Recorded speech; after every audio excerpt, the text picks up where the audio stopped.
بسم الله الحمد لله الصلاة والسلام على نبينا محمد وعلى آله وأصحابه أجمعين وبعد. السلام عليكم ورحمة الله وبركاته. فحياكم الله جميعا وفريين كينيا داوتو تخينيا بكجر تنت ربنا قيسن اتهاده أكم جرتم فيا خديتيف كبريتيف خبويا خسير خالكن كيسجر خان أراجر خان أسجر هندي فيا قبضني بقجراتن كانت تانسي إرقا قباب تسكدبر صوفي ergaan sanis waa'ee udhiyaati. Udhiyaa jechuun amma akkuma beekamutti baatee zulhijjaadhaa kurnan duraa keessa jira. Kurnan haalaan filatamu ka darajaa qabu ka rabbiin subhaanahu wa ta'aalaa ittiin kakate jechuudha. Walfajri walayaalin ashri jedhee ka rabbiin ittiin kakate keessa jirra. Kurnan kunis guyyaa muraasa irraa deemnee jirra jechuudha.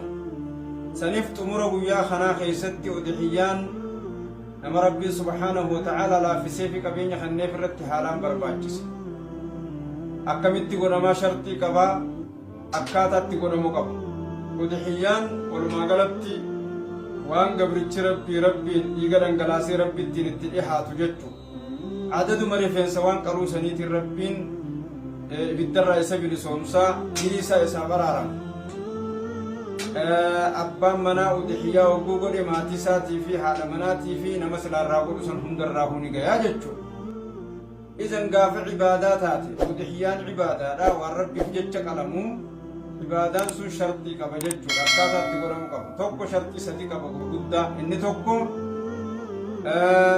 an takuuna min bahiimati an'aami beeyladarraa ta'uu qaba. Beeyladarraa ta'uu qaba. Beeyladaan loon, re'ee, gaalarraa ta'uu qaba. Re'ee keessa hoolaa jira jechuudha.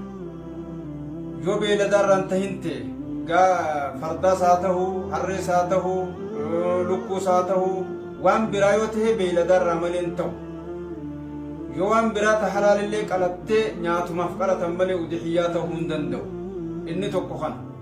Inni lammaffaa an tabluغ an takuuna baalighatan as-sinna al-mu'tabara shar'an.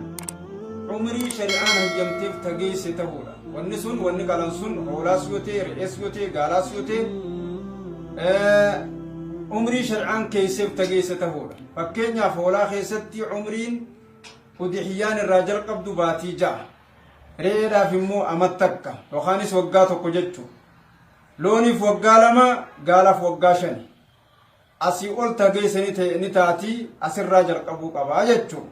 شرط صدفامو أن تكون خالية من العيوب عيب لا تقول لا تهور تعيب كم أكينيا في عيب سيتا دراما الكيس اللالما بلاتهم قبضوا البين عورها تبلمان سيفا بات تهدو بلوك آجتشو تيجي شلالا بلوك إجان انقرر سنتهم قبض أقلتو من لسيتي سقلنا فتهم قبض عرجاس تهون قبو جتشو عرجاء وكلتو جتشو وكلتوس تهون قبو البين عرجوها وكل سيتني فبي تهدونا فاجتشو تناف نمان سير رامولت